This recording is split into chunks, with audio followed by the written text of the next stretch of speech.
Hey, how are you? I am Chris Robin, aka at Detroit Beastie, here with Fantasy Six Pack to talk Monday Night Football. The Seattle Seahawks go all the way to the Big Apple to face the Giants on Monday Night Football. Kickoff is at promptly 8:15 p.m. Eastern Time. Before I get into that, some over/under stuff, some recent betting trends, some favorite plays of mine from a DFS perspective. Just make sure you go over to the website at fantasy6pack.net, and when you get there, tell them Detroit Beastie sent you. I don't know if my name holds any weight over there as of yet, but there's a bunch of different packages you can get to get in on all this stuff. The Discord is free, but not for as cheap as $9.99 a month.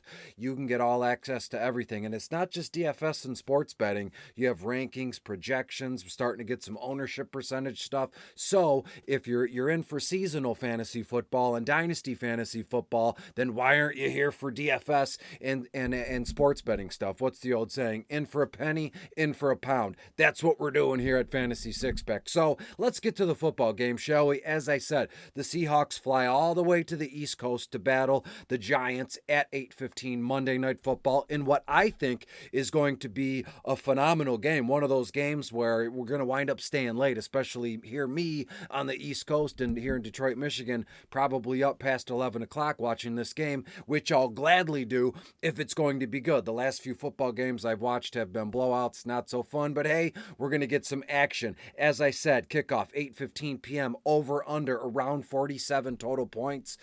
This one, that's going to be within a couple points. We're going to be like counting down, a last second field goal could put us over. That's how close we're going to be to the over and under. Let's see how we get there, right? Let's start with Geno Smith, shall we? As it stands now, the Giants 15th overall against opposing quarterbacks. Geno Smith, 15 grand on FanDuel, 10 grand on DraftKings, $27 on Yahoo, 24 to 25 completions, 260 yards, a pair of touchdown passes, 4 to 5 carries for another 20 yards. The Giants will get to Geno here and there, but Geno will still be able to operate within his normal mode here, right? And to me, on this slate, I could give or take Geno Smith. He's not going to be a slate breaker. You're going to be okay if you fade him, and we'll move on. When we get to Daniel Jones, Seattle right now, 23rd overall against getting to opposing quarterbacks, and right now, Danny Dimes, 15.5 on FanDuel, 9.6 on DraftKings, $28 on Yahoo.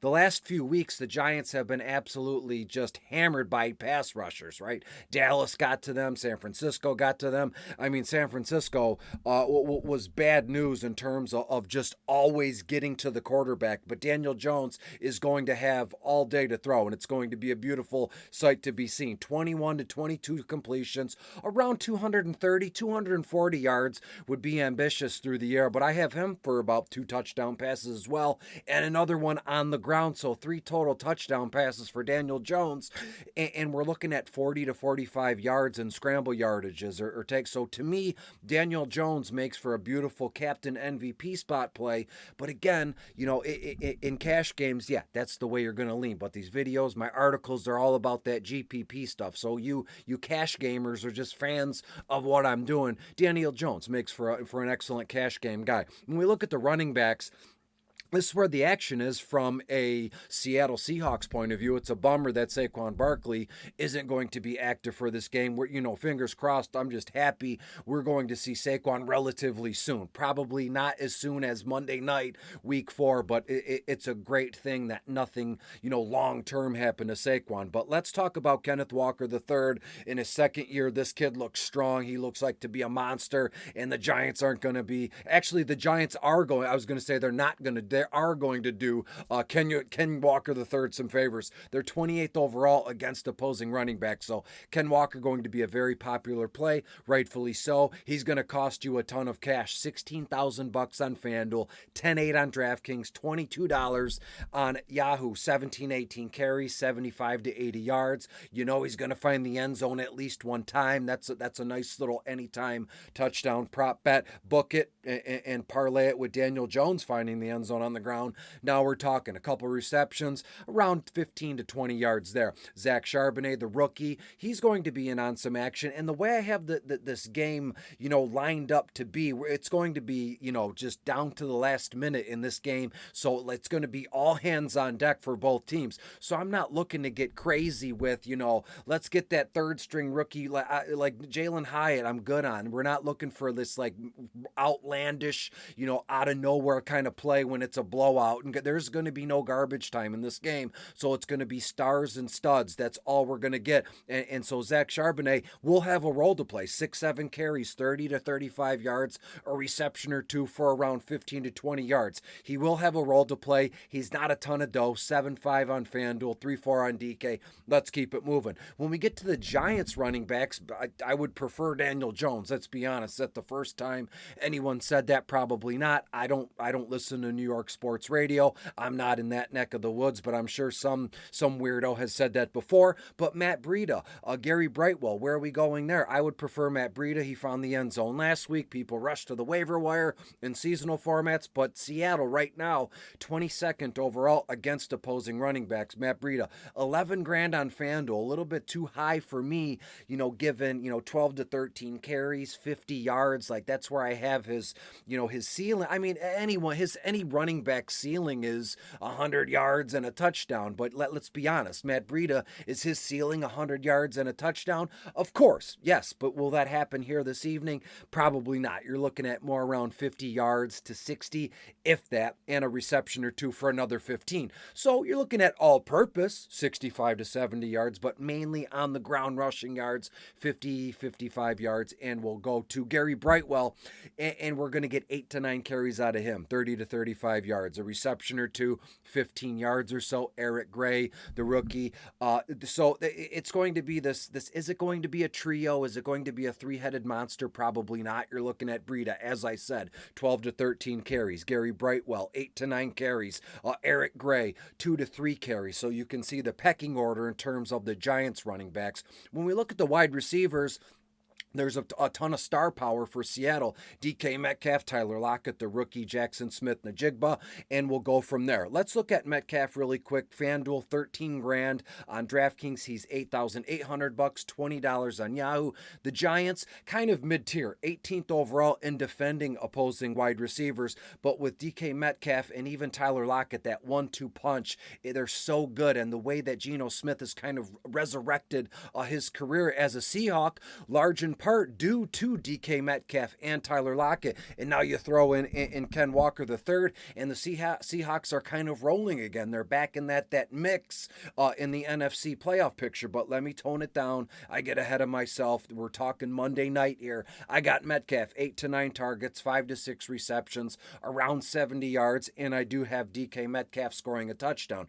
When we look at Lockett, 12-5 on FanDuel, 8 grand on DraftKings, $22 on Yahoo, 7 to 8 targets, 5-6 receptions, 65 to 70 yards. Jackson Smith, 7-5 on FanDuel, 5 grand on DraftKings, $14 on Yahoo. A lot of information coming your way. Wait till we get to the Giants wide receivers. We're almost at 8.5 minutes. I need to do a better job here. Smith, Najigba, 4 to 5 targets, 3 to 4 receptions, 40 yards, and we'll go from there. I could see a lineup where we put DK MVP captain and then Tyler Lockett as flex and vice versa all day long. When we look at the Giants wide receivers, it's such a strange thing. If you go to any website that has rankings, projections, ownership percentages, things like that, it's all over the place. And as they're listed, it's Darius Slayton, Isaiah Hodgins, Paris Campbell. Hopefully we get to see Wan'Dale Robinson, this rookie Jalen Hyatt. Where are we going there? I'm going to tell you right now, instead of running down the price tag and projections for like 5 guys that would take another 10 minutes, I'm going to give you the two favorites of mine from the Giants wide receivers, and it's the same as it will always be. Isaiah Hodgins and Paris Campbell. I have both guys to do some damage. At Hodgins, 10 grand on FanDuel, 5.8 on DK, $14 on Yahoo. Paris Campbell, when is this guy going to break out? Last week, if I'm not mistaken, he led the team in targets and receptions, but he still had like 40. He didn't even have a ton of yardage. He caught like 5 or 6 passes for like 30 or 40 yards. I think that'll change tonight. night. Paris Campbell, $8,000 on FanDuel, only $2.8 on DK, $13 on Yahoo. Paris Campbell, to me, is the best bang for your buck when it comes to this slate. Meaning, yes, Paris Campbell could be a beautiful flex MVP in a captain spot. Paris Campbell, 5 to 6 targets, 4 to 5 receptions, 45 to 50 yards, and I think Paris finds the end zone. Hodgins, 3 to 4 targets, 2 to 3 receptions, and he does a lot. He does the most with those minimalistic numbers, and you have to be you're saying, well, you like Hodgins and Campbell, but you got Hodgins at like 2 or 3 receptions. That's kids play. You got to realize that Daniel Jones is not going to be pressed per se. Seattle doesn't have the pass rush Dallas and San Francisco had to get to them. So to me, Daniel Jones is going to have to move the ball around a lot to get this things moving. When we look at the tight end position, Noah Fant and Darren Waller, that's about it. When we look at Fant, $7,000 on FanDuel, 3.6 on DraftKings, we're looking at Noah Fant, 4 to 5 targets, 3 to 4 receptions, around 30 yards, barely moving the needle, kind of a spot filler in multi-enter GPPs. Nothing going on there. Colby Parkinson, he'll get a target or two, nothing crazy. When we look at Waller, it's 6 to 7 targets, 4 to 5 receptions, 50 yards, and a touchdown. I don't want to be the guy that says the days of Darren Waller being a target hog and the days of Darren Waller being able to change the game or flip a game on its head are all but over. I'm not saying that, but I did kind of say that a little bit. I don't want to I don't want to catch a lot of slack because it's DFS. It's gone.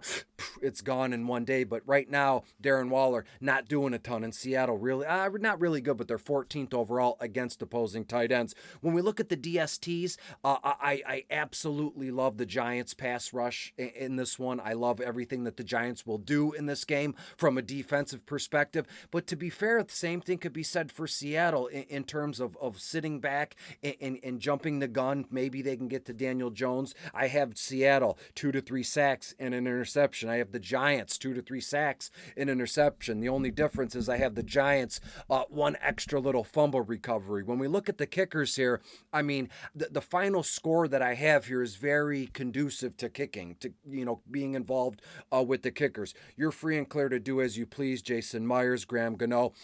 Jason Myers 9.5 on FanDuel, 4.6 on DK. Graham Gano 8.5 on FanDuel, 4.2 on DK. I'll give you some recent betting trends, final score, and we will get the heck out of here. And these recent betting trends are interesting here.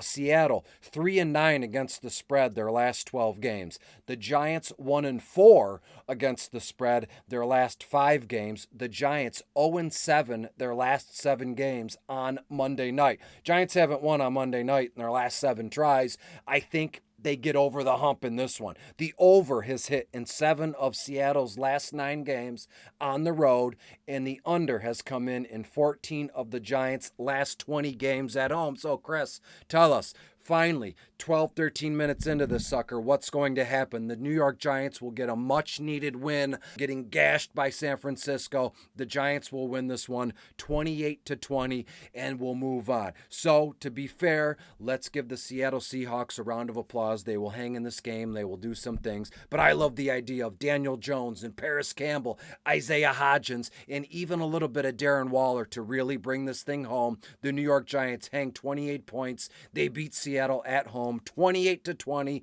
Be good, be safe, and I'll see you again for Thursday Night Football. Week 4 already done and over with. Can you believe it? Week 5 coming up just as quick. See you later. Bye.